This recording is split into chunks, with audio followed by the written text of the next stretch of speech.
The greatest power you possess is your ability to choose. Join Lowe's Moore as he reveals how you can begin to maximize that power by exploring yourself on the deepest levels and committing to making lasting and positive changes. Get ready to achieve breakthroughs that will lead to accelerated growth and transformation, because you are now tuned in to The Blueprint. Why the actions contradict the lamb. I'm fellowshipping when I'm with the fam. That's more relations, that's forming a phonic.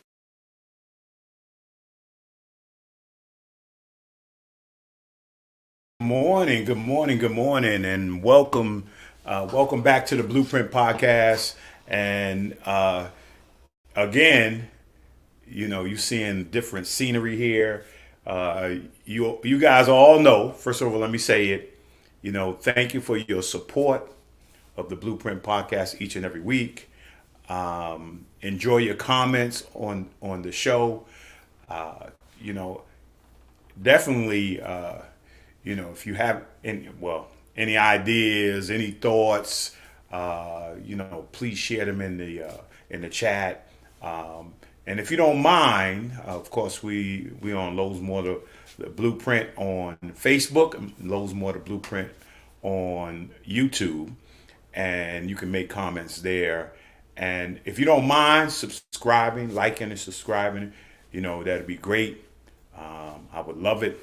But again, you've heard me talk over the last couple of weeks that the Moores have been traveling. We've been everywhere. We've done the podcast in Baltimore. We made it back from Rhode Island last week, and we did the podcast, last week, and now we're in Morgantown, West Virginia, man, and man, I'm in the hotel room, and I got an amazing view of the Coliseum where I played at last night. Man, it was all lit up, and so we're in West Virginia. We was in Pennsylvania, West Virginia, and then we're here today. Today we're going to check out the game today. We're going to check out the game here at the Coliseum, and man, I'm loving it, man. I feel like a retired guy where you can get up and you can go visit this place. During the pandemic, my wife's still working. She's over there like, what, huh? What's going on? She's like, what's going on? But hey, let me say this. During the pandemic, right? I retired during the pandemic, the height of the pandemic, right? Nobody letting you in their house. Nobody's opening any stores. You're not going in any hotels, So I was like stuck in the house or going outside shooting on a miniature basketball court outside my window. So it was, right now that it's still here, but subsided. We still have to be careful. We always have to be safe. But yet I'm getting to, experience what retired life, is all about. So I want to welcome you guys back. Hopefully, let me start out with this. Hopefully you guys are enjoying, my wife and I, hopefully you are enjoying the 29 days love challenge. I mean, every day for the month of February, right? Since this is supposed to be love, the month of love. And every day, lunch break, 12 o'clock, pause, join us on the same channels. Join us as we talk about this world that we live in, all the craziness that's going on, all the political fighting, battling, all the things that are in our local communities, all the things that are going on nationally and globally and internationally, all those things. I mean, God did not intend for those things, to happen.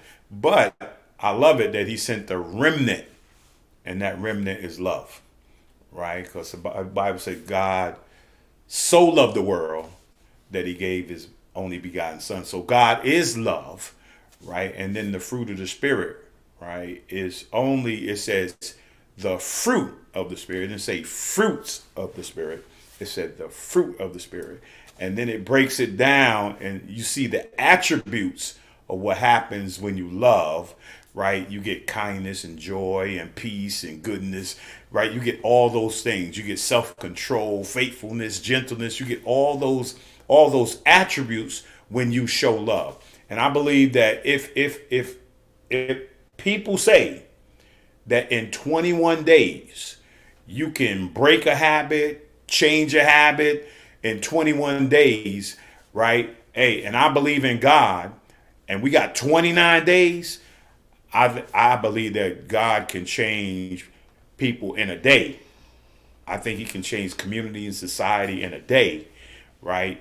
But we got 29 days, right, where we're looking for people who either had random acts of kindness done to them, or they've done random acts of, I always say violence, but it was kindness done to them. Yeah, you should be violent about how you love, right? And so join us each day, 12 to 12:30 on the same channels.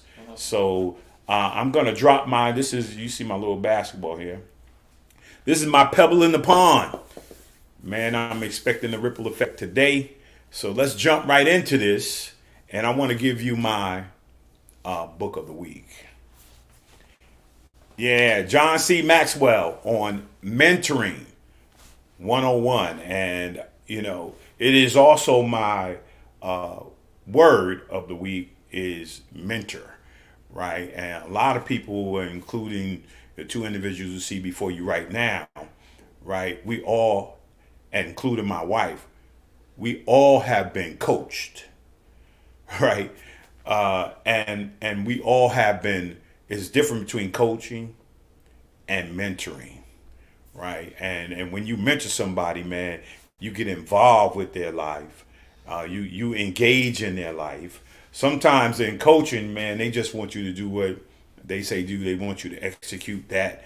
Right. They don't take in consideration sometimes, right, that there are things going on outside of the world of coaching.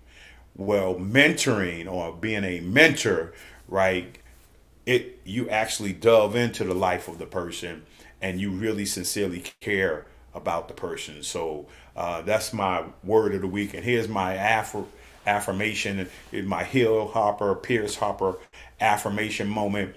Be intentional. Yesterday, that was on the Love Challenge, right? Our good friend Deirdre Smith, she brought up, if you're going to love, let it be intentional. You know, wake up every day being intentional about how you help people, how you support people, right? So that's my affirmation. Be intentional. Wake up in the morning and be intentional on how you can be a blessing to somebody else. And then here's my movie, my music and movie. Of course, Juanita Bynum, you know, one of my favorites, man. Get up in the morning, turn on Morning Glory, right? And just meditate on it. And of course, has a bunch of morning glories.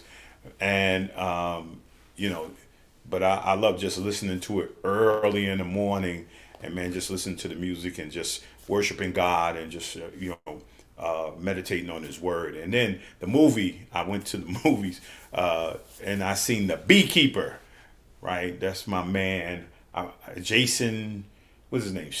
Strahan. He's with the Jason Strahan.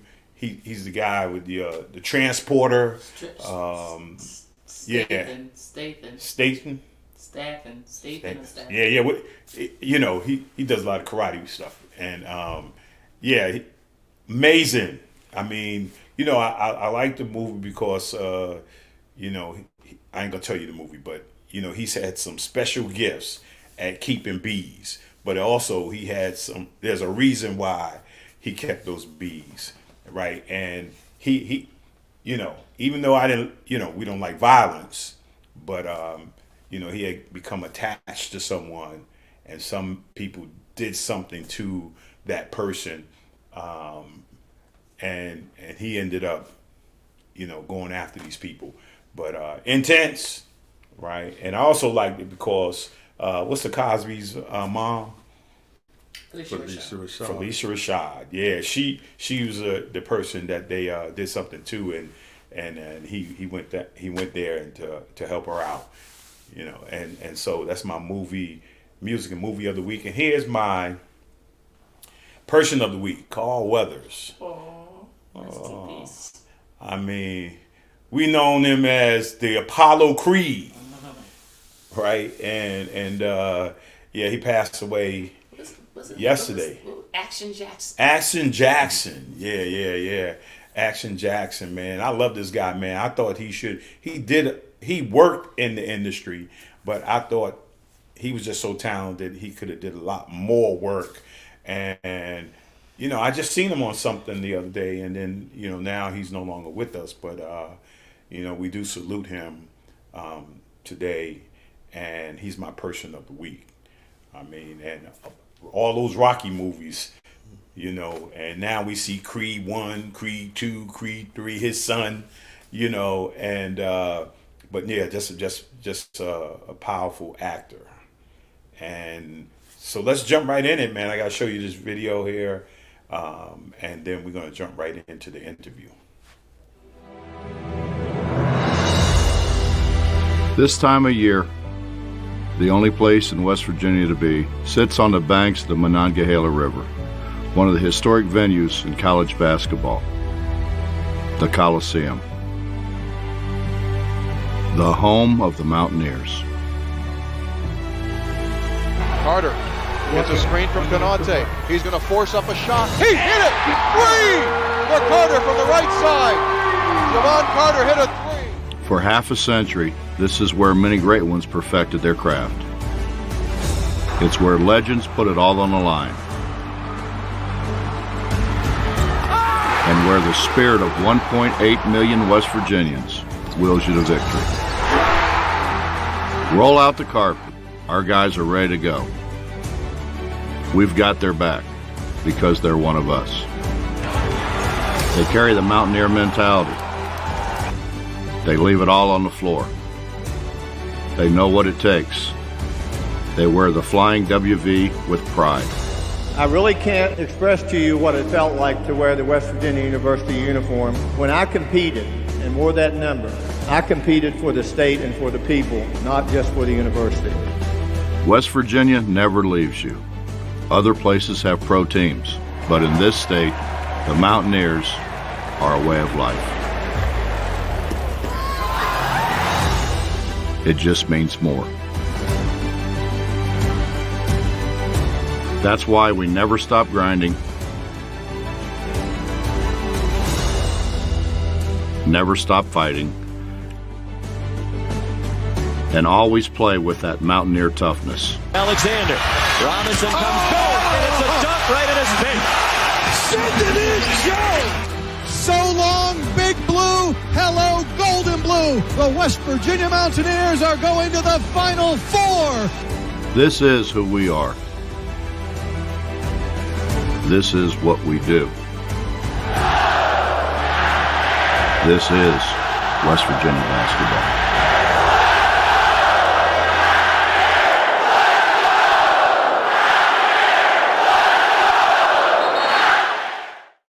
Yeah, we're going to be hearing that today. And sitting next to me is my good friend and brother, Junius Lewis. And Junius, welcome to the Blueprint. Good to be with you. Man, I was just thinking when I had invited you to come on, and I knew I was going to be here and invited you to come on, man, I had so many great memories, in terms of us. I think when I was going to be a freshman, when I came in, I was going to be a freshman. You were going to be a sophomore. Mm-hmm. Right? And Junius, I think this is a funny story. So I came to visit West Virginia. I flew in a little small plane, man. I like, what is going on? First of all, I flew into Pittsburgh. Nice plane.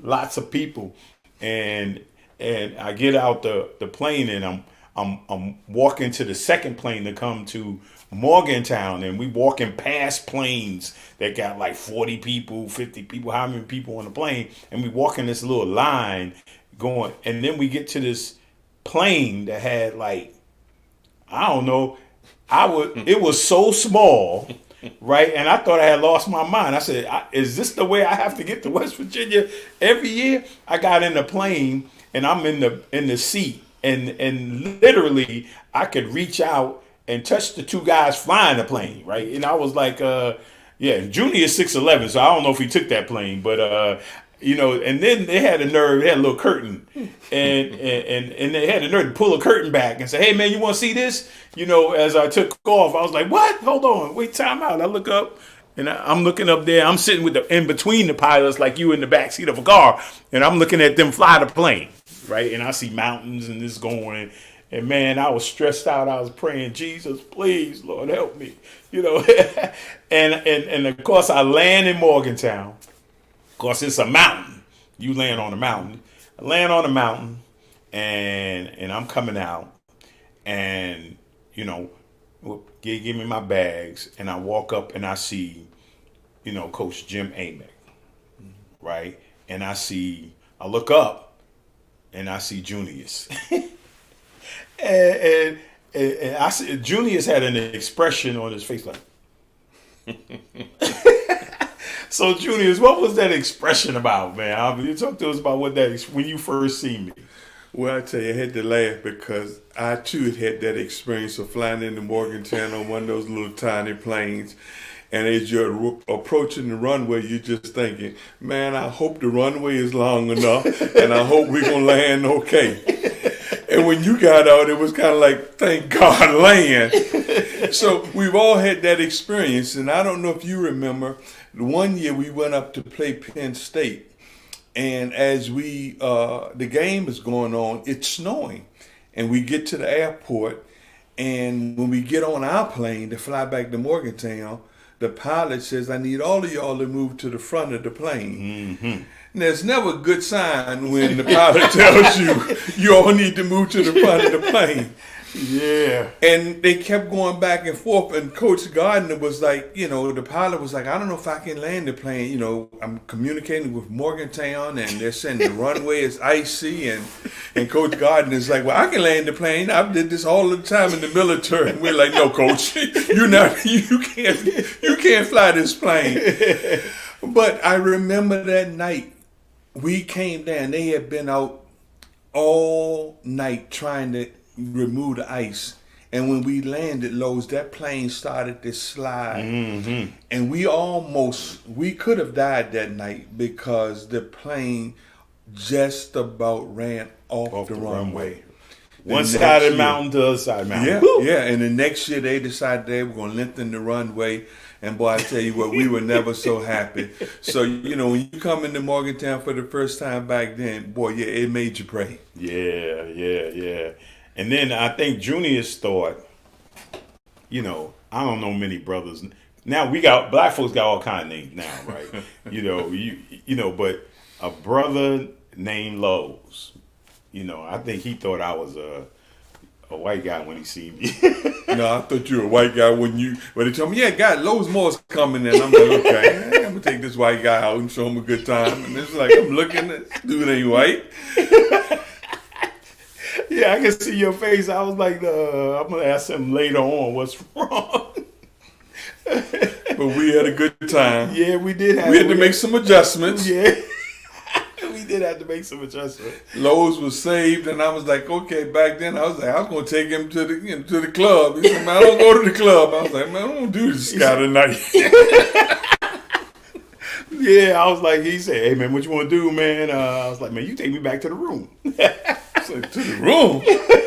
Yeah. He said, man, you in Morgantown. It's like the #1 partying school in America. You going back to the room? He's like, who is this guy? I was like, I don't know if he's going to fit in with us. Oh, man. They took me to the dorm. Yeah, Junius took me to the dorm to meet some of the players. And he knocking on doors, man. I was like, oh. Oh, wait, hold on. Is this what college life was all about? Junius like, oh, man, I'm sorry about that. So yeah, and I end up choosing to come to West Virginia, and Junius and I had some very good years together. We did. You know, and very good experiences together. So, talk to me about why you chose to come to West Virginia. Good question, Lowe's. Like I said, I first heard about WVU after having gone to the 5-star basketball camp, and Bill Retchai, one of the WVU assistants, saw me playing there, and I had pretty much narrowed my choices between WVU, Oral Roberts, and the University of Maryland. Growing up in Richmond, we were closer to Maryland, and so, you know, pretty much every other week I was there watching the game. But for me, the people of Morgantown kind of sealed the deal, and they didn't just open up their homes, they opened up their heart to me. You know my story with people like Albie and Janice Kadira. Yeah, I'm a freshman, and these people gave me a key to that front door. They said, if you're ever hungry, you can come and eat. Mm-hmm. And so what makes Morgantown so special, what makes West Virginia University special, are the people. Yeah. I thought the same thing too, especially with Miss Mary and Gotti. And Miss Ann. Yeah. They ran the pharmacy / pharmacy. Yes. the pharmacy / they had the counter definitely where you get them hot dogs, cheeseburgers, and the milkshakes. You know, and they took care of us for the 4 years that we were here. You could go down there, and they were always trying to give you, here, take this $3. You know, put it in your pocket. $3 was a lot of money to us back then. Yeah. You know, I don't know if people knew that we got a stipend, you know, every month was $15 to wash your clothes, right? You remember that $15 stipend? I'd go to McDonald's and eat it up in about one day. Yeah. Oh, man, we had a $15 stipend for the whole month. I was like, $15? What can you get with $15? And then, you know, just having them there whenever you got a little hungry or something like that, cafeteria wasn't open, you could just go downtown, you know, Morgantown, and just go to the little pharmacy and talk with them. They made you laugh because, and there was such history because they went all the way back to Jerry West and Hot Rod Huntley. Rod Thorne, all those guys from the past. Those two little ladies took care of those players all the way up to us. And I probably took care of a number of the players to after they were gone. Yeah, so that legacy certainly leaves an indelible impression, not just on WVU basketball, but even people in the community. I officiated a funeral a couple of months ago, and the gentleman, Mr. Pavelko, his wife sometimes would help out down there. But those ladies were so kind, and that generosity was displayed not only to WV basketball players, but the people in the community. Mm-hmm. Anybody who had a need, they were taking care of them. And so I can remember one day I was there and I was hungry and I could smell them cooking something. I said, what is that? They said, scrambled egg, dandelion, and onion. And I'm like, dandelion? I'm a city boy. I'm like, the dandelion that you pick up out of the ground, they had diced it up and they were cooking it. It smelled good, but I couldn't eat it. I wasn't that hungry that day. Yeah, I wanted no surprises. So hot dog, burgers, and shake. safe bet. And you know, we never wanted, because they had a pharmacy. Mm-hmm. You know, they used to give you a little bag with aspirin, you know, all kind of cough syrup. Hey man, you got a little cold, you know, just here's the cough syrup, you know, here's the aspirin, you got a little aches, you're gonna have some aches, you know. So they used to give us the little pharmacy stuff that we could take back to the room, and if we had stomach ache or anything like that, man, they made sure that we was all good, you know. And so the people were, when I was here, were amazing. Amazing people in terms of their support, of the athletes. And I got one story when I was here's a story.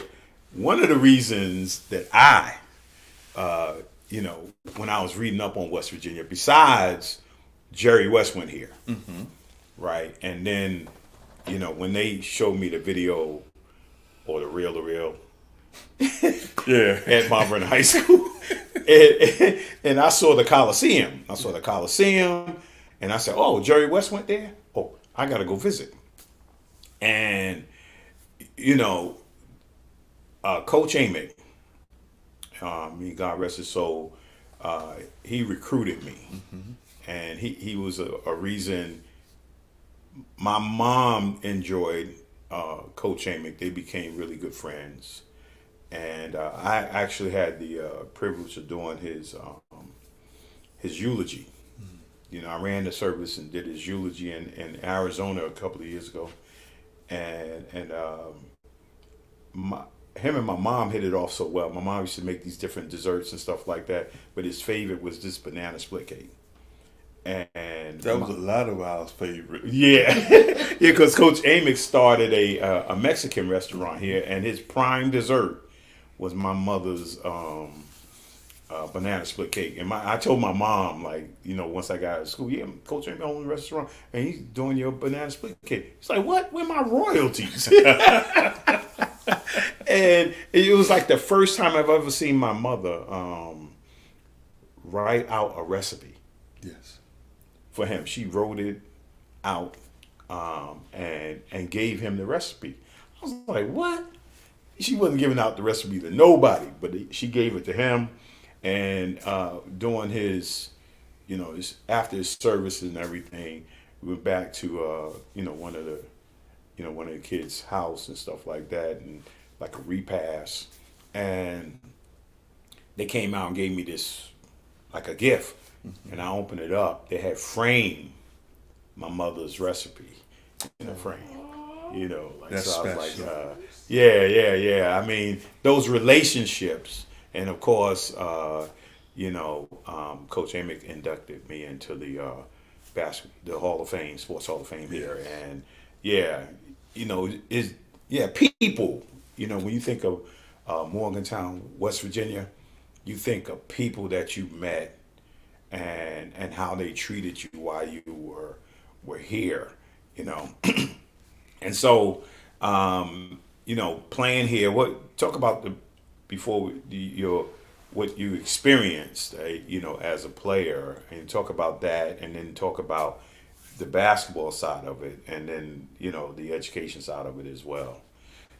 And then the journey, it's over, right? Look at these pictures here, right? And those are some teammates. That's probably the year before. Yes. The year before I came. Look at those afros. Yeah, man, they were tight, boy.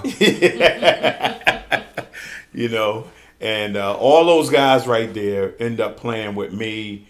There go Bobby Huggins, number 35. Dana Pernell, number 12. Of course, Ernie was going number 11. I took his number 11. Tony Robertson and Warren was going. And then you got Russell Chapman. They were all seniors when I was a freshman. Sid Bostic was probably a junior. Maurice was here. Of course, Tommy, Crazy Tommy. Yeah, I love Tommy, man. I had to fight him, though, And then, here's the year. This is my freshman year. Mm-hmm. And you can see all of us are still there. You see Junius, you see Maurice. I was just talking to Dennis Hosey the other day. That's my freshman year. Juggle Joe, man. I love Joe. Jess Hudson, he was different. Steve Nanovich. Yeah, man. And then that's Coach Amick on the right.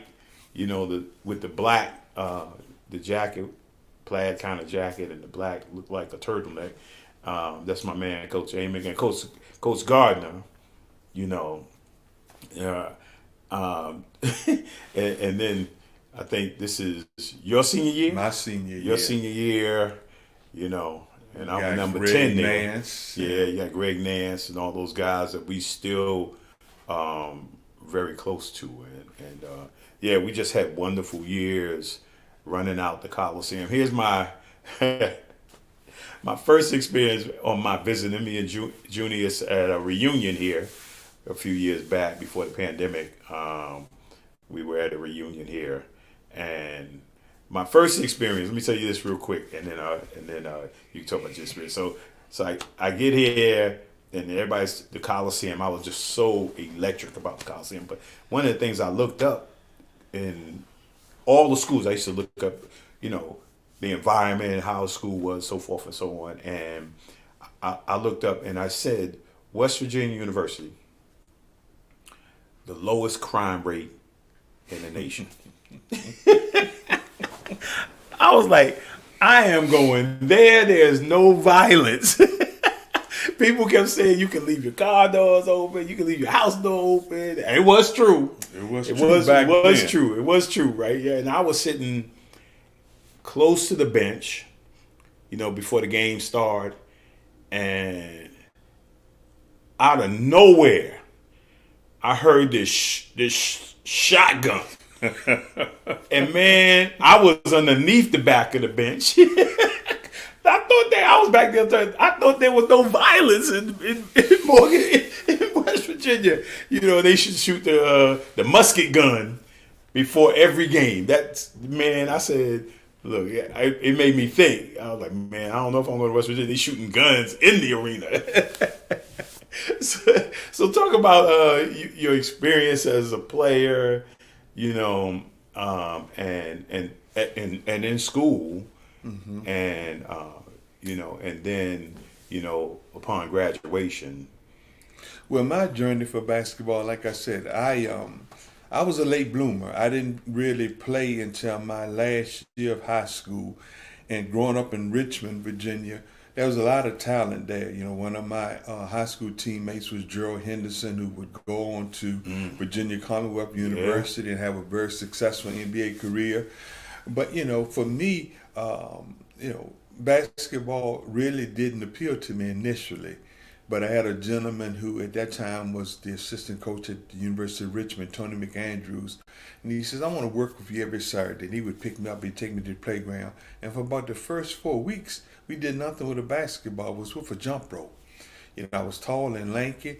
And looking back now, Lowe's, the progress I made between my junior and my senior year was really phenomenal. Mm-hmm. You know, I think, you know, my junior year was the year we were in the Eastern 8. Nobody gave us a chance of winning it, and we knocked off Rutgers the first night. Yeah. I was having probably one of the best games of my career, and I think it was Abdel Anderson caught me with an elbow across the eye, opened it up, blood's running all over the place.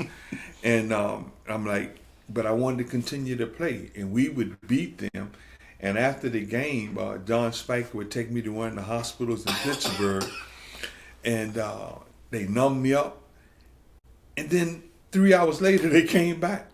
It had been a horrific accident on the interstate of 79, and all of the doctors had to go and take care of people who were more critically injured.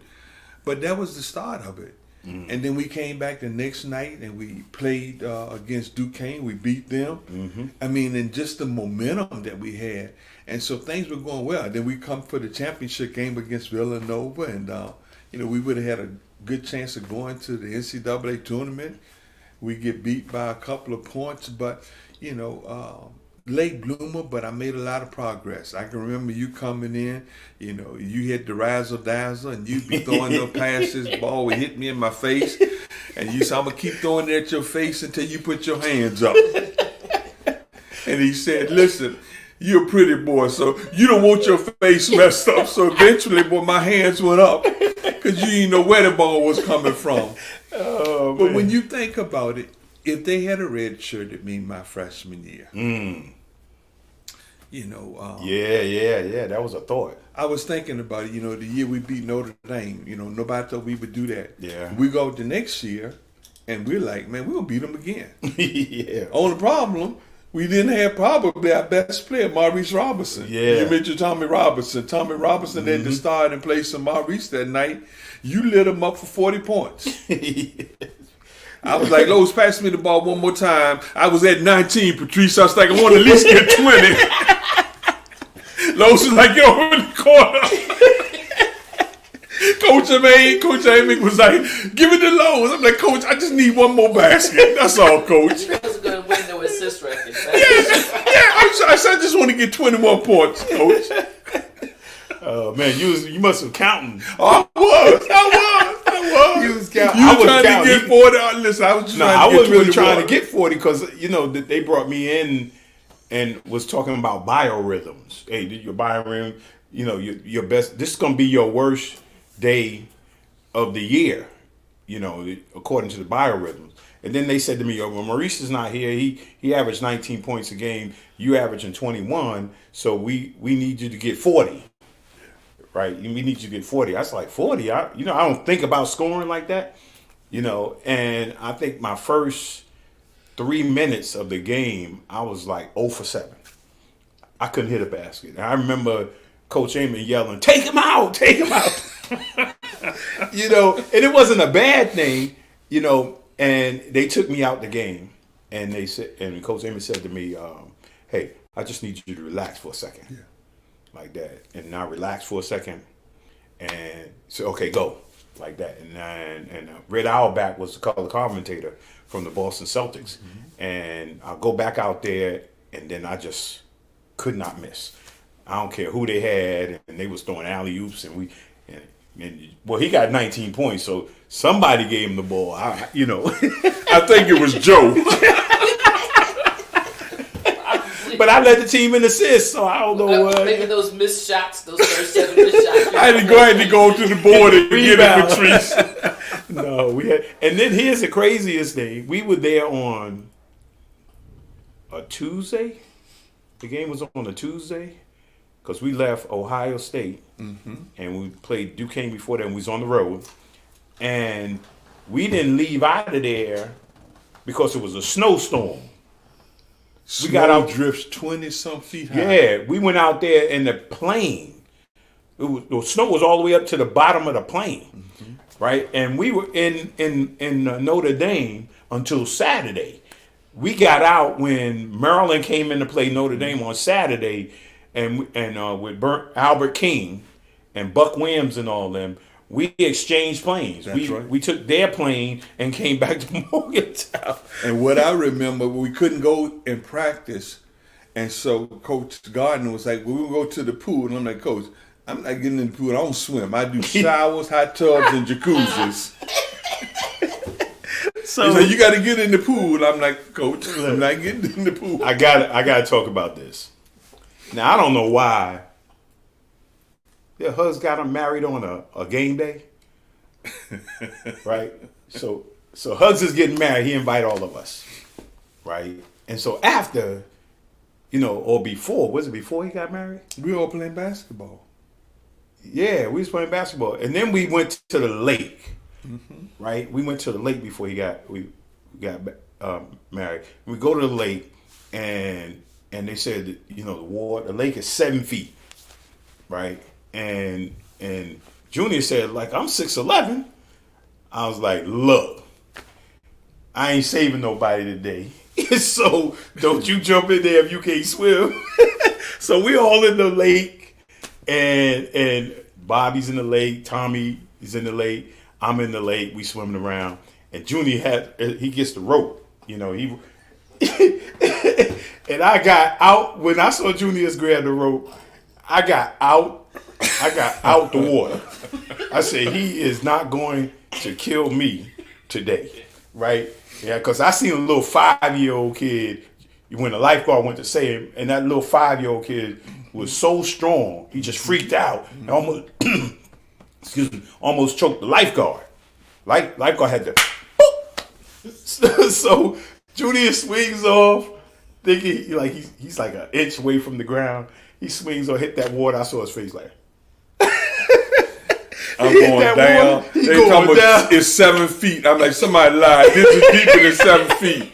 So he got the like, his arms was like whips. And they was like, save him. I'm like, man, I ain't going in there. So Hugs jump in. Well, Dana Perno came first. He came first. Dana jumped in. He was my height. And then Hugs jumped in. Right? And I seen him grab Dana. I was holding on for dear life, boy. I seen him grab Hugs. And he had him in the headlock, both of them jokers. I was like, I told y'all.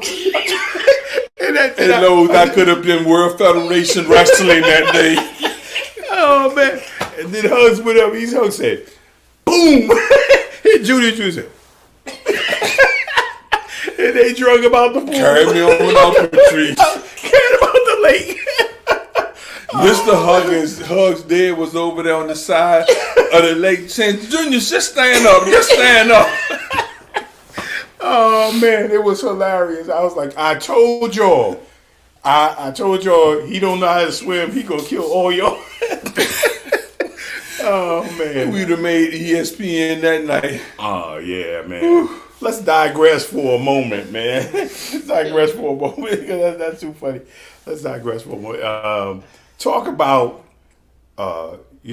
mom, siblings growing up in Richmond. Talk about it around around the importance of family, the importance of faith, and the importance of education in regards to growing up, and how it carried over to family now, and what you guys are doing in terms of your family now. Well, growing up in Richmond, like I said, my mother was a beautician. She had her own shop, but for my dad was a truck driver. Well, I tell you what, great ladies, your mother and mine.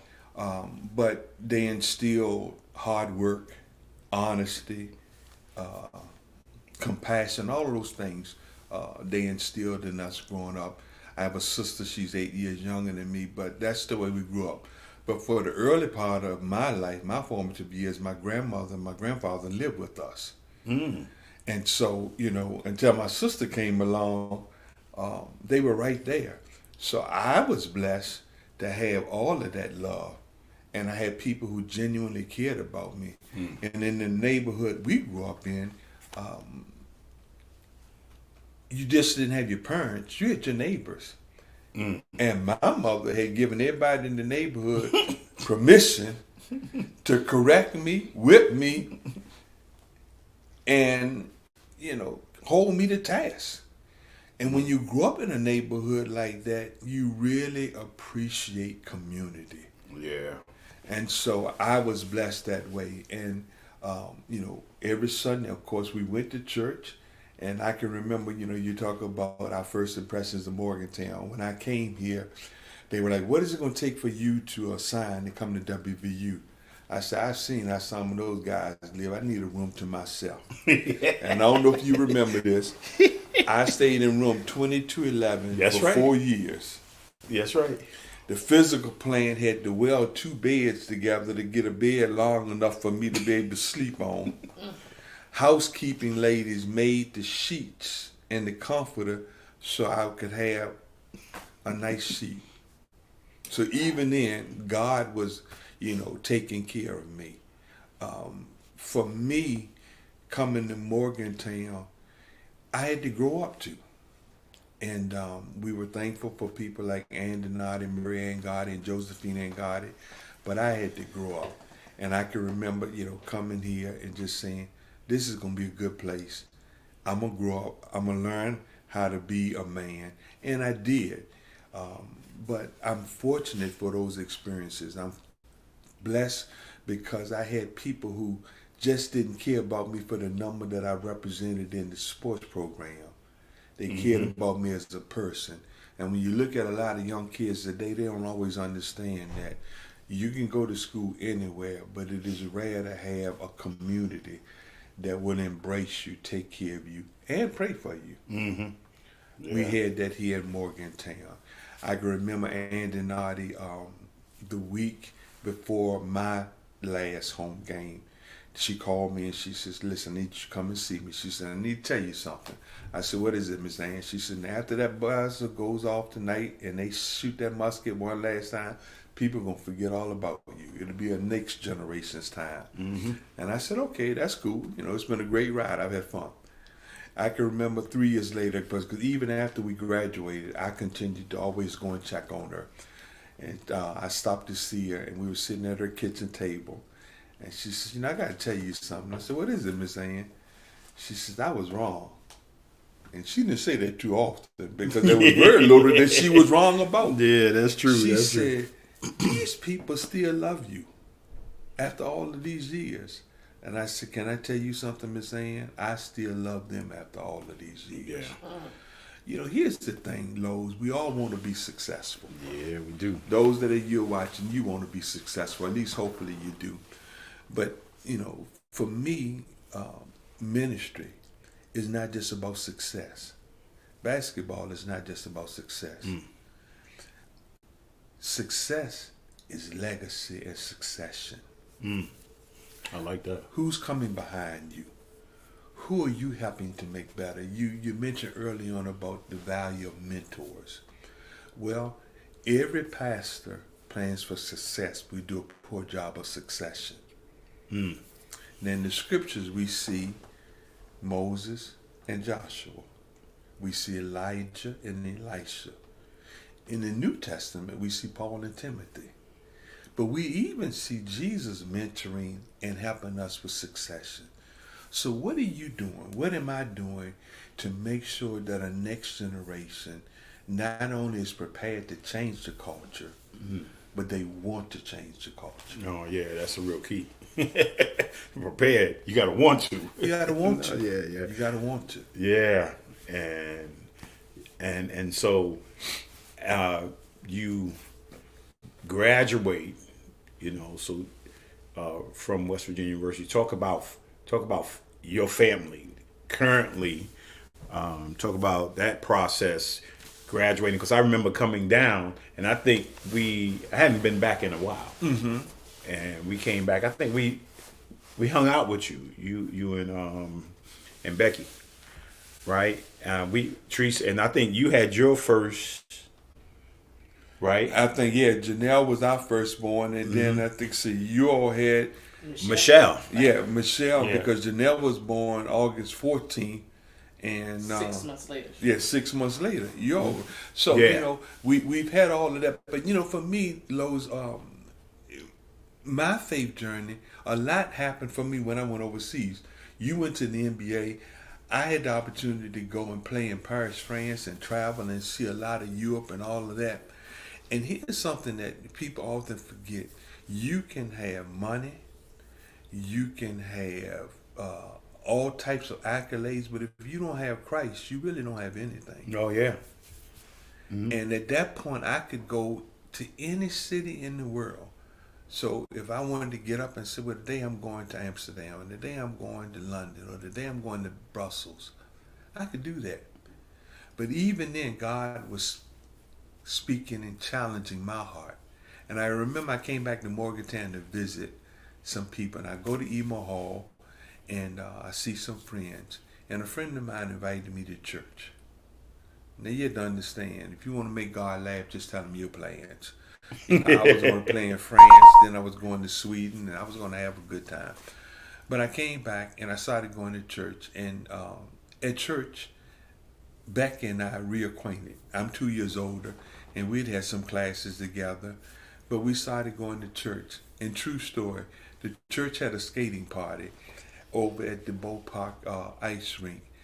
And she's over there, she's roller skating, but they had a basketball hoop. And every time she would pass me, she would say, pass me the ball.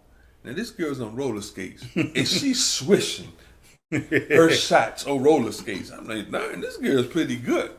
After the roller skating party was over, I said, let's go and have some dessert. And we made plans to go for our first date. We went to the Boston Beanery. I got Boston cream pie, and we just sit and we talk. And it was at that point I was like, this is a really good girl. You know, one thing you know when you've been out there in the world and you're young and dumb, you know the difference between a good girl and a bad girl. Yeah. Or at least you better know. Yeah, definitely. You better know. You better know. And she was a good one. And we dated for 6 months and we were married. And because I was like a counselor back then. Yeah. And I can remember, you know, our plan was, you know, we're going to be married for 5 years and we'll have our first kid. Well, the next year, you know, boom, here comes Janelle. 2 years later, here comes Junius. It's like, wow, okay. And, you know, back then, we were just both happy to be saved, loving the Lord, serving the Lord, and raising our kids. And we were very active in our church and, you know, active in things in the community. But that's how we started. And I can remember one Sunday, our pastor at that time asked the question to the congregation. He said, how many of y'all know what you're really called to do? And people were saying a whole bunch of different things. And I think I was the last person to respond. I said, I'm going to be a pastor. And all he did was smile because he already knew that. Yeah. And you know what? That coming back here that time, Teresa and I coming back.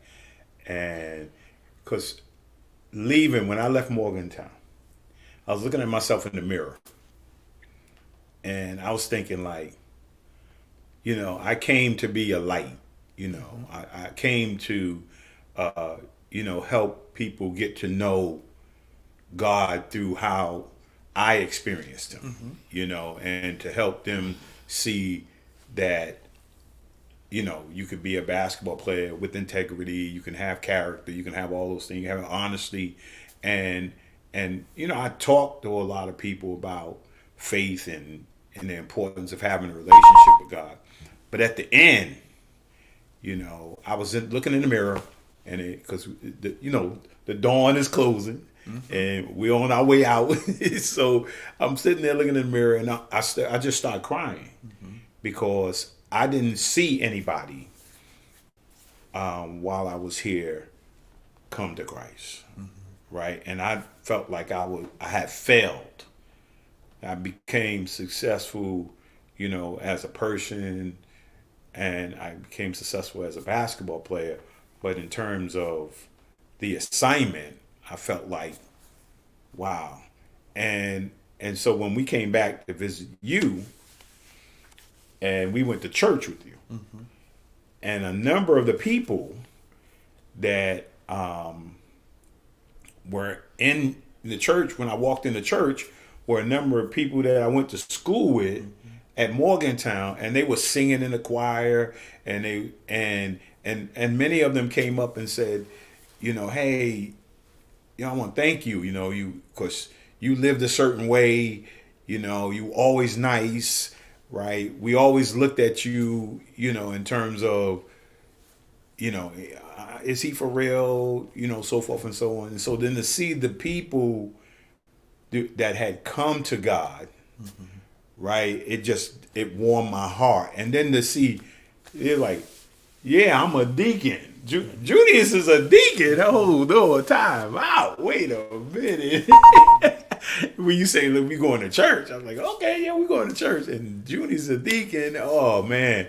Yeah, it just blessed my heart. And then what you have done and doing in terms of, you know, pastoring now, right? Talk about the ministry, you know, and but before you talk about the ministry, huh? It's family. Go back to the family. Go back to the family and talk about your wife. Talk about the kids.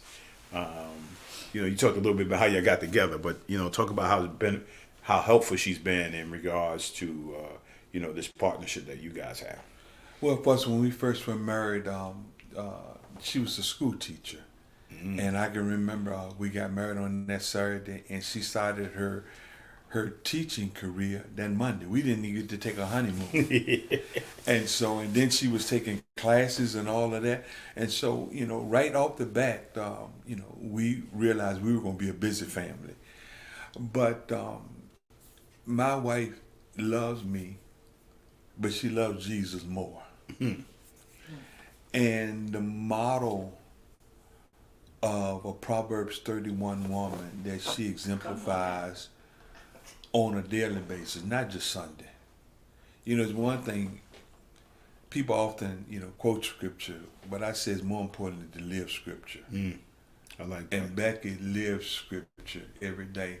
So every junction in my life, in my career, post-basketball, she's been there. And it's been said, behind every good man, there's a greater woman.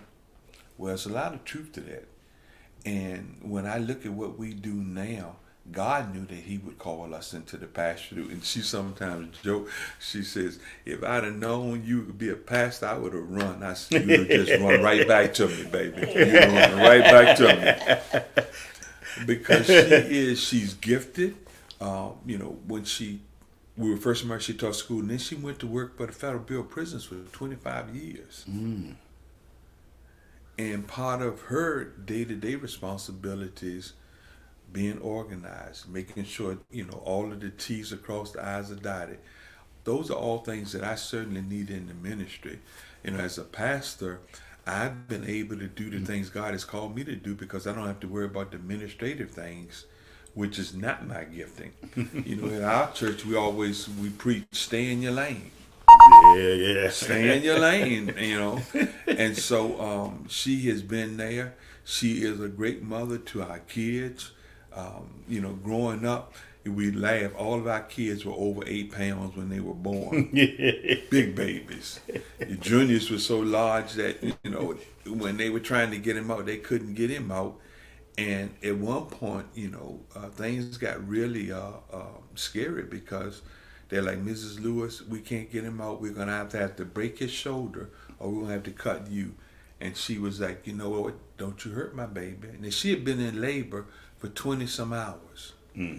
But that's a mother's love. And I often tell my kids, if you don't love anybody, you better love your mother because she's been there for you from day one. And so she is a great partner. We have a great life together.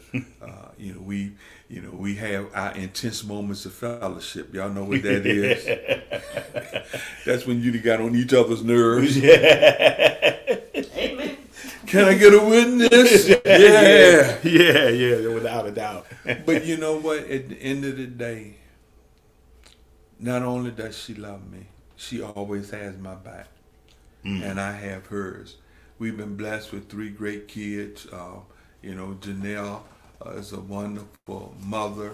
She has her own kids now. She's got a great husband. My sons, like I said, I think they would do things that I only dared to do or dreamed to do. I think God's plan for them is for them to go further than I did. And that's what I want. I think that's what you all want for your kids.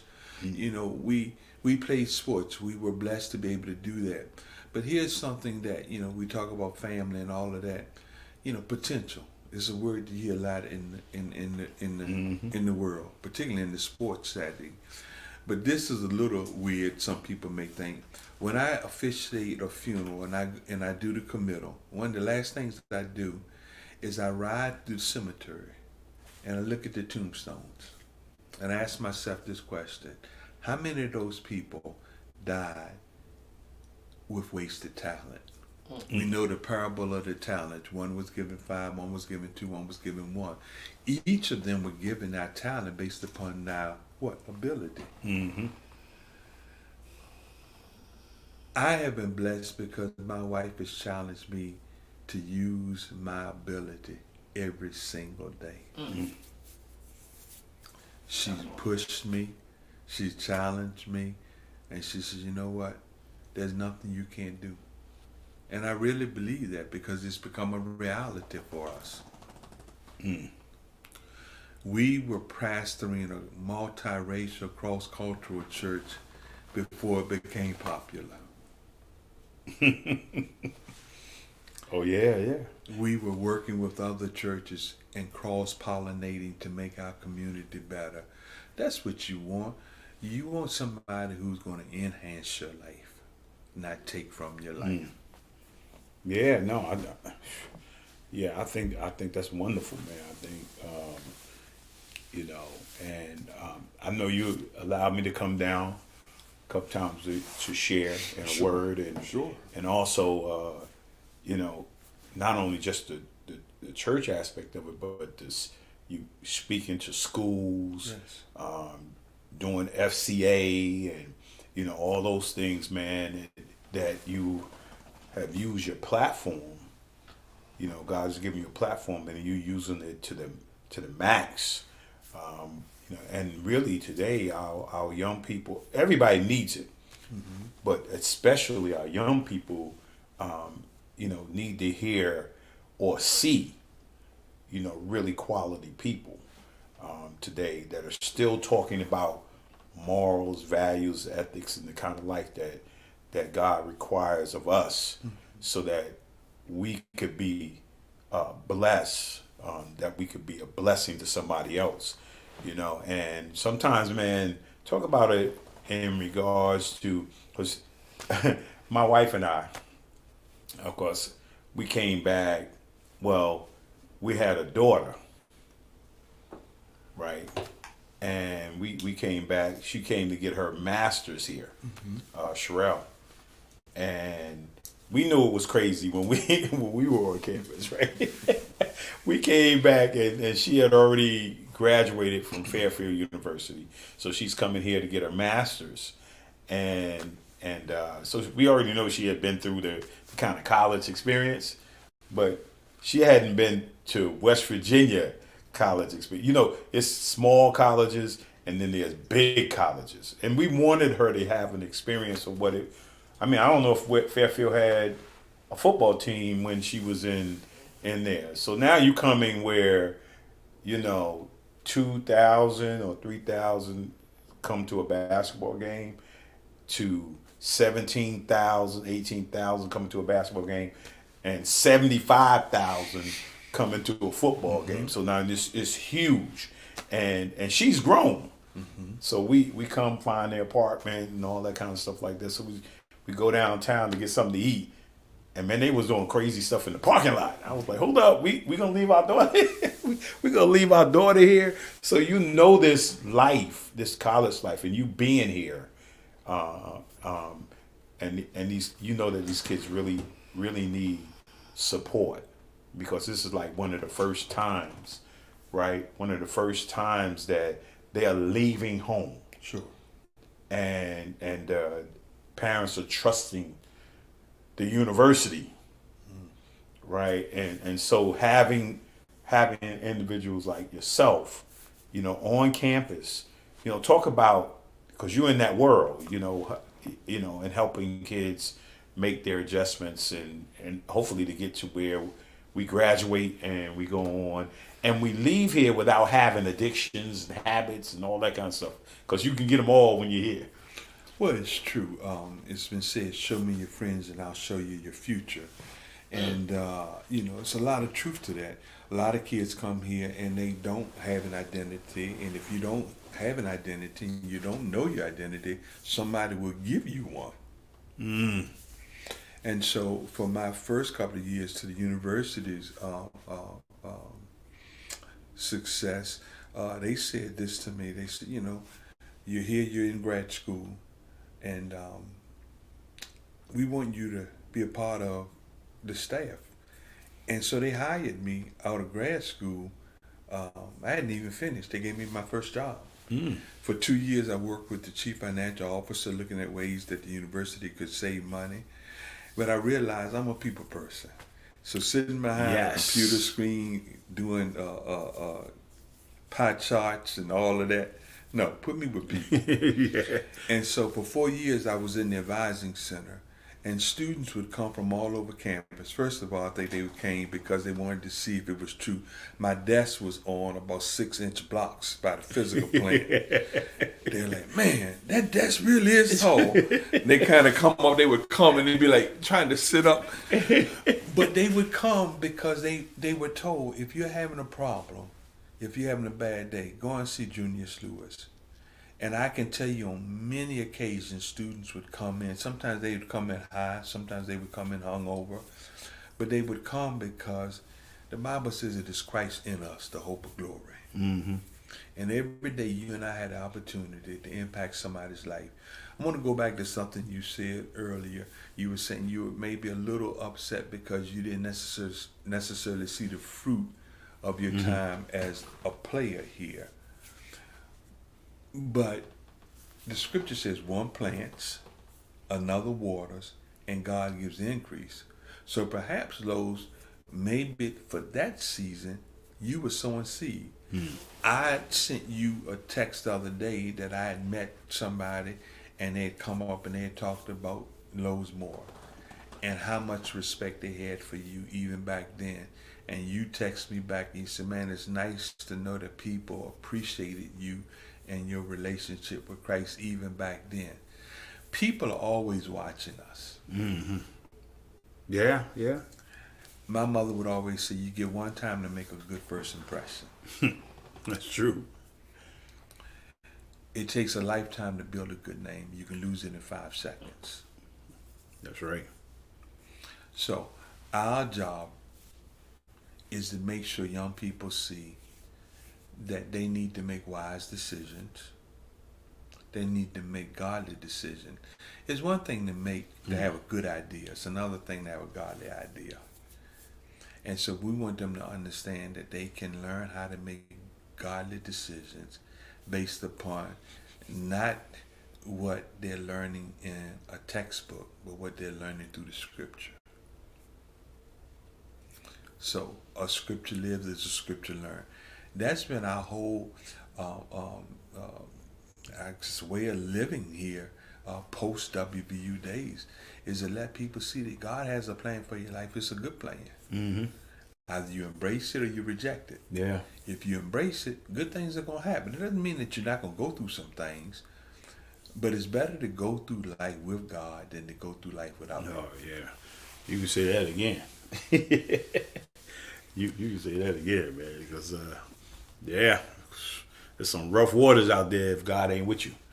Listen, walking into this hotel today, I hadn't been here in a few years, but the last time I was here in this hotel, I had been called by the university to come and meet with a young student athlete who had been sexually assaulted. And when I walked in, I saw her walking towards me, and she could barely walk. That's how brutal the assault was. But being here with her that day and her parents, or her mother, I realized, man, God is still using us after all these years. And our job is just to help people see you don't have to go alone. You don't have to sort it all out yourself. You don't even have to figure it out yourself. Proverbs 3:5-6, trust in the Lord with all thine heart and lean not to thine own understanding. In all of thy ways acknowledge Him, and He shall direct your path. Even when you don't know what to do, if you ask God for help, He's going to help you. Yeah. Yeah, and I think, my curiosity question for you is that we're doing this 29-day love challenge, because you just mentioned that in regards to, everybody wants, I'm not gonna say everybody. A lot of people sometimes want to be pastors, want to be preachers, want to be ministers, and I heard Morris Cirillo say one time that we're all ministers. We may not all be called to the fivefold ministry, but we are all ministers, 24 hours, 7 days a week. We all minister. And so, being on college campuses and just everyday community life, there are people walking by us every single day because but we are seasons. A lot of us are seasoned regarding church. We go to church, we go to Sunday school, Bible study, all those things. And yet most of the time we're not aware of people that are hurting. So the love challenge, I think when love is in you, right, and you're manifesting love, you start to become aware of people that need you to say hello. Sure. People that need you to give them some words of encouragement. And you become sensitive, right, to the needs of people. You've always been. Now, how you use it, Junius, when that charisma that Junius Lewis had, that when we were in college, how you use that charisma, you could use that charisma for good. People person, you always been that. I mean, there's nobody. I mean, and then being tall, right? You become attractive. So oh man, how tall are you? And then you can use that charisma. You can use that people skills to lead people in the wrong direction or lead people in the right direction. And God help you turn that ship, right? Whereas that gift that you have as a people person and that manifestation of love that comes out of you is tremendous. The way you talk to people, your voice tone, all those kind of things, like, lets people kind of relax, right? So talk about the importance that we, this day and time we live in, how much we really need to manifest love. Well, I tell you, the name of our church is Greater Love Family Outreach Ministries, now incorporated. And people said, wait, couldn't you have had a shorter name? I said we could have. But John 15:13 says, no greater love than a man have than this, than a man lay down his life for his friends. Listen, life is not always about, what you do. It's about how you impact others' lives. The greatest force in the world is not the atomic bomb. The greatest force in the world is love. And the Bible teaches us that while we were yet sinners, Christ died for the ungodly. So it's the love that we carry. It's the love that we put on display every day that makes a difference in all of the areas where God places us. When I walk into a place, I've been blessed. You talk about my voice and that sort of thing. A lady once said to me, I can listen to you read a phone book.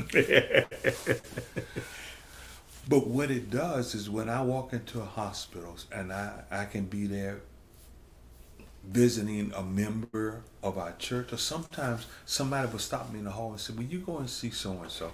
And you walk in the room. What you're doing is you're bringing Christ.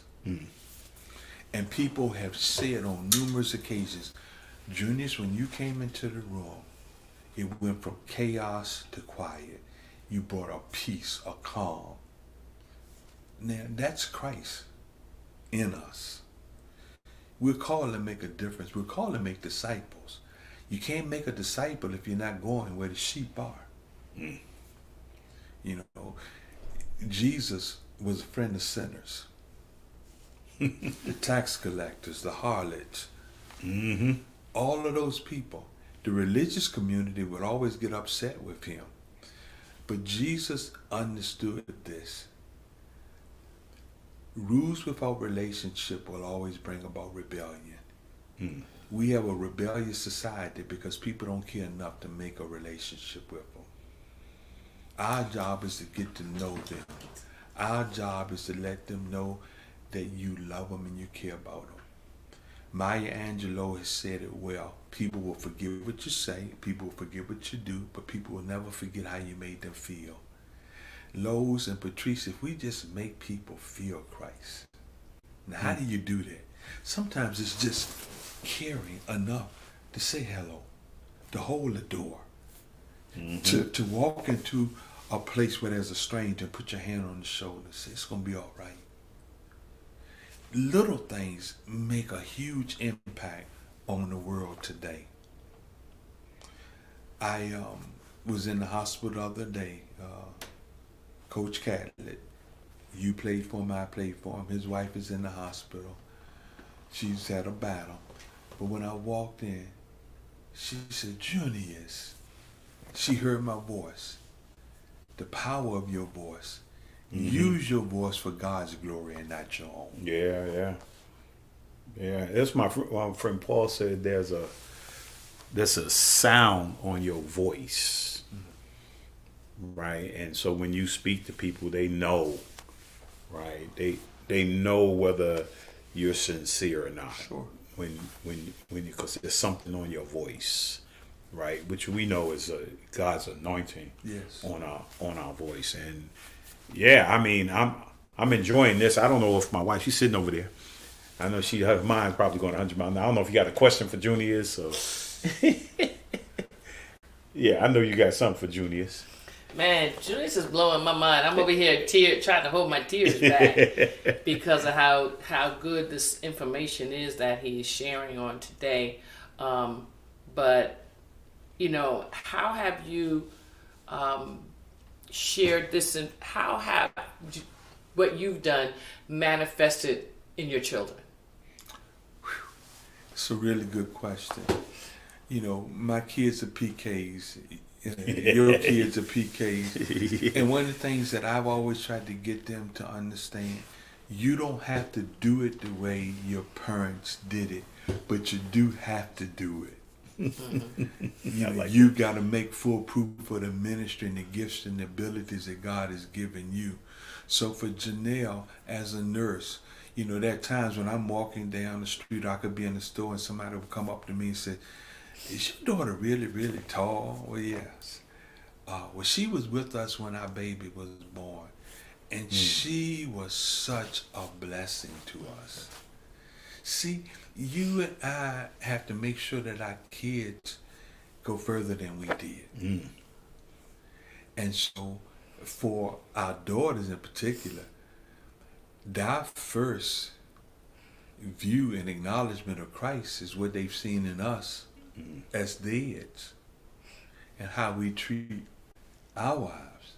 You know, for my boys, I've told them, I said, you know, you got a sister.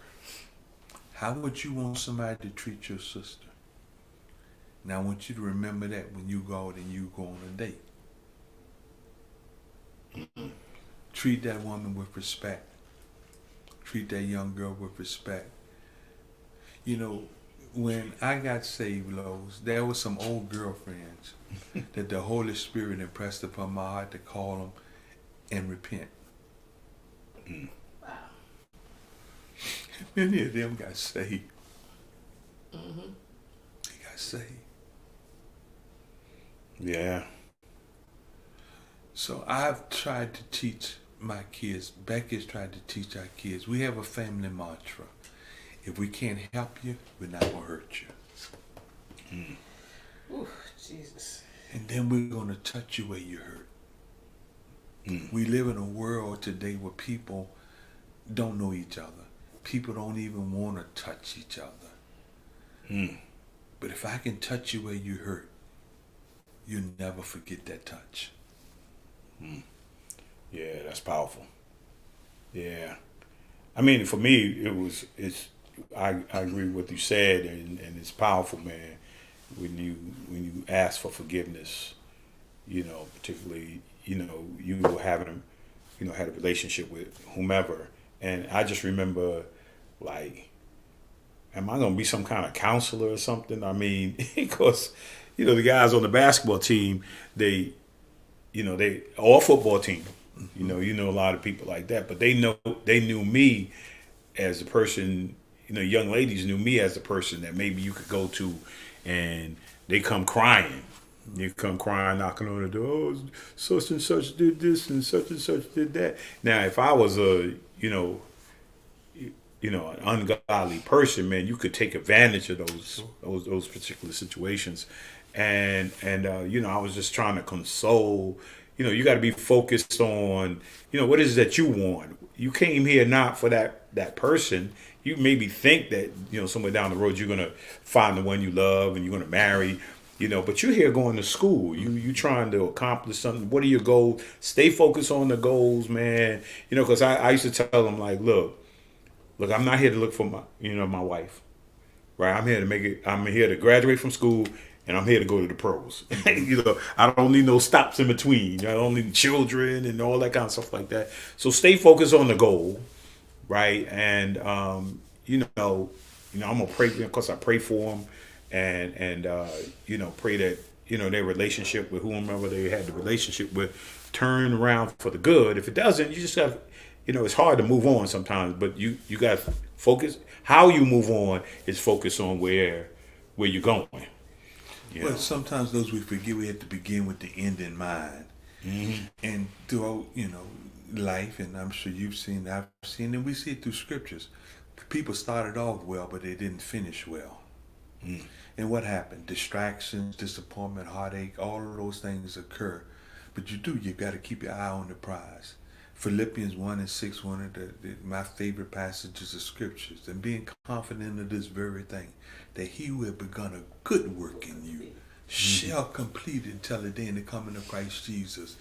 God wants to finish what he started. Mm-hmm. We need to let him. That's right. Yeah, definitely. Cooperation is critical to our success in life and as believers in Christ Jesus. Yeah, awesome, man. Yeah, and your sons, although they didn't play, maybe they did play basketball. I don't know if they played. They played basketball in high school. It was funny because you know, Junius was probably the most gifted athlete of all of the kids. You know, he often said, "Dad, I should have just stuck with baseball," because he was a phenomenal baseball player.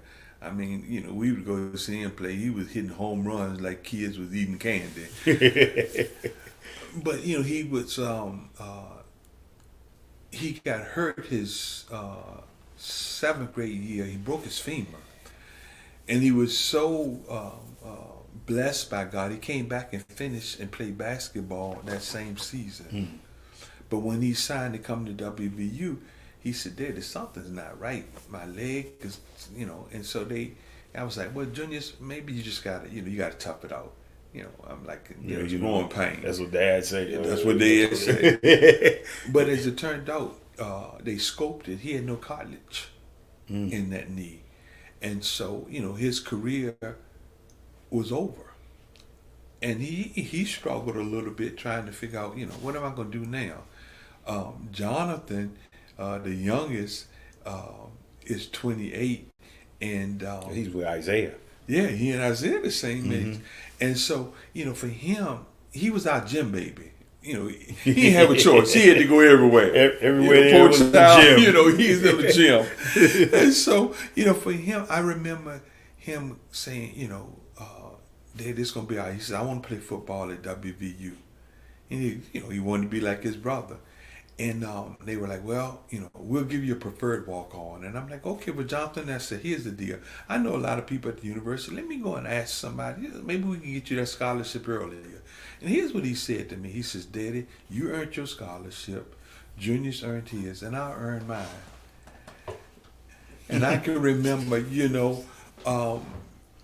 picking him up on Fridays after, his freshman year, and the other kids would be on the bus, and he tried to stay focused, but you could tell it bothered him. Yeah. And I can remember the next year, he called, he said, "Daddy, I got my scholarship." I cried like a baby. Cried like a baby. People would say, you go to the games, what did you do? I sit there and I watch my son the whole game. Because he was fulfilling his dream. Mm.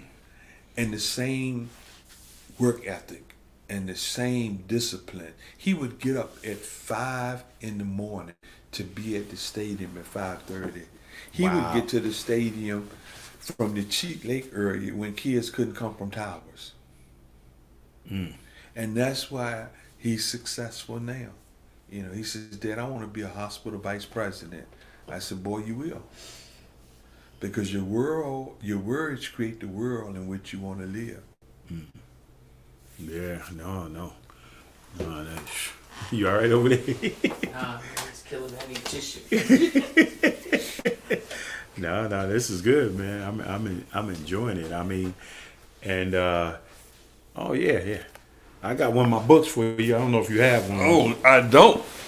Yeah, and when she comes back, there you go. Yeah. I got one of my books, and then we got a book for your wife. This is our random act of kindness for the day. Oh. Yeah. So this was from me to Becky. Oh, and well, y'all can thank interchange it. You know, That's right. That's yeah. right. So that's we right. both have books. Well, thank you both. Yeah. We wanted to give that to you, and as we still got a few more minutes. We got about 6 more minutes here, but I want you to, if there's somebody, we saw that up there. Yeah.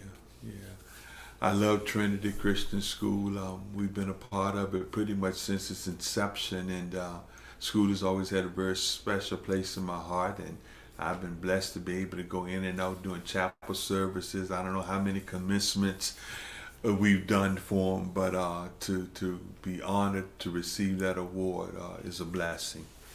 Yeah.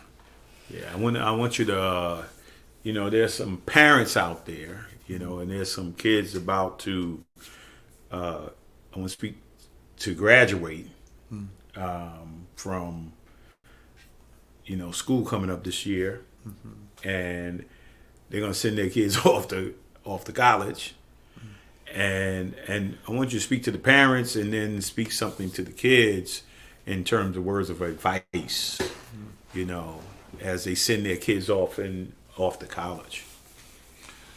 Well, the first thing I think I would say to the parents, you are sending your kid to a school, and obviously you want them to get an education. But more importantly, I think it's important for them to be in a place in a community where people are going to genuinely care about them. People don't take an active part in their lives. One of the things that I appreciate about our community here in Morgantown still is that people genuinely care. And I've often said, if you can come here to visit, you're going to connect with some good people. But the part for the students is you don't just want to go to school. So many people say, well, I'm going to go to school because it's the number one party school or it's got the number one basketball program in the country. That's not why you pick a college. You pick a college because those 4 years are going to be some of the most formative years in your life. You want to be in a place where you're going to be challenged to grow, not just academically, but you're going to be challenged to be able to grow as a person. You want to be in a community where people give you opportunities to invest in that community. Because here's what I know. The good you make happen for others, God will make it happen for you. I love the title of this book, So What, Patrice, because I've often said you sow where you want to go.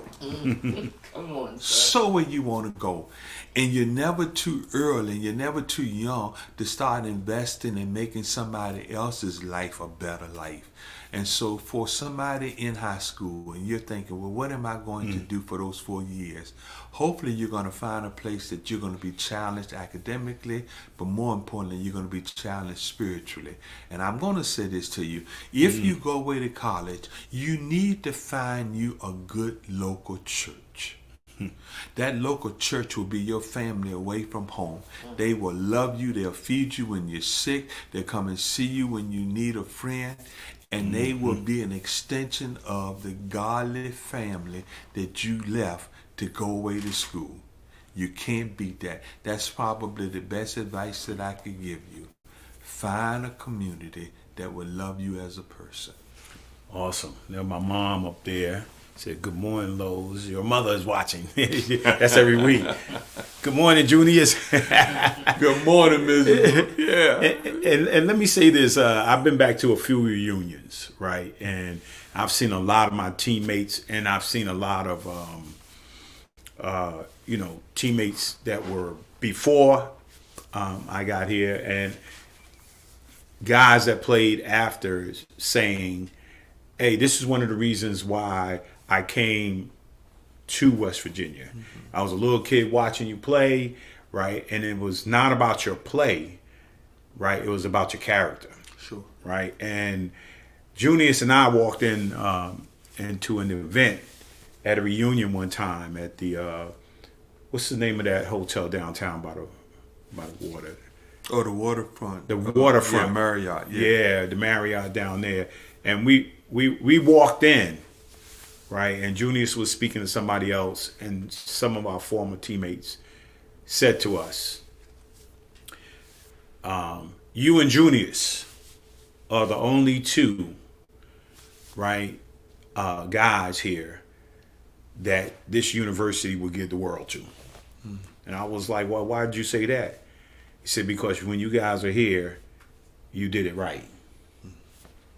Right? I mean, you were selfless, right? You didn't disrespect people, and man, the university love you guys, you know.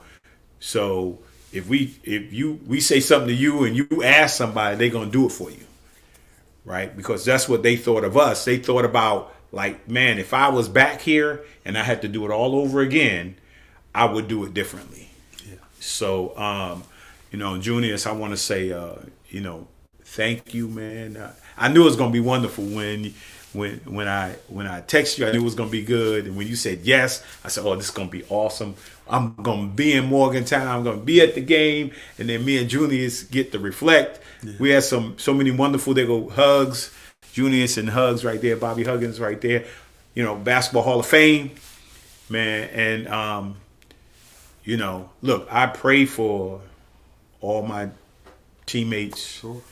Right? They not just my teammates. They family. We were brothers. We were just on a text. All of us was on a text a couple of weeks ago. They just text about whatever. We text each other. We talk to each other. We care about each other. And what each other are going through, and we know how to pray for each other. So, again, Junius, I want to say thank you, man, for joining me this morning. Thanks for having me. You're welcome, man. It's my pleasure. At 12 o'clock, we're going to be doing our third 29-day challenge at 12 to 12:30. It's a pause. We're going to pause, and we're going to run this to the finish line, you know. And believe that that the love that Junior spoke about earlier, right? More powerful than an atomic bomb, he said, right, is love. And so we believe that this is the one remnant that can change our world. So, again, thank you guys. Look forward to seeing you next week. Trying to figure out who that guest is going to be. But we'll get it done, as you know. And but as God bless you guys. Love you. Thank you for your support. And remember, this stays on Facebook. Lowe's More Than Blueprint on Facebook. Lowe's More Than Blueprint on YouTube. It stays on there. You can go see it a second time, third time. You can watch it. So much information. So much, I say not information. So much revelation. Come on. Right? There's a difference between information and revelation. It's so much on there, man. I love you guys. God bless you. And I say each and every week, if God allow you to wake up tomorrow, make tomorrow your masterpiece. Love it.